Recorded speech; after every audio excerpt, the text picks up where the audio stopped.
अस्सलाम वालेकुम। तुहाडा वीर शफकत बारी मैं सदके मैं वारी अजीजा ने मन वड्डियां दे भी बजदे हलवान इको जिहा। इत्थे मैदान च बजदा ही एक बंदा है भी बंदा पूछे भी दूजे बजना उन्हें तेरियां लत्तां नाल बजना है। सवाद तां ना भी सारे रल के बजन ते जेड़ा बाजी जित जावे ते जदों बजेगा इकल्ला बंदा मुड़ बाजी भी वही जितेगा। ते इत्थे किसी को सियाणे कोल किसी पुछया भी मर्चां कदों लगदियां ने, उन्हें आखिया जदों सच्ची गल करिए उदों मर्चां लग जांदियां ने। ते इत्थे सच्चे ते सुच्चे बंदे दी वाह कोई नहीं, उनके बाद ही बन जाती है। उन्होंने तो छड्डदे हैं ही नहीं जेड़ा कोई सच्ची गल करे चा।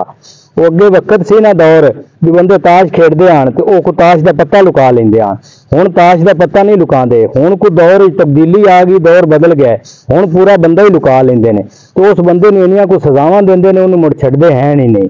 तो जिवें कोई शेर है तो पानी पींदा पिया तो दूजे पासे आके बकरा पीवन लग पिया, उन्होंने आंदा मेरे उत्तों पानी पींदा पिया।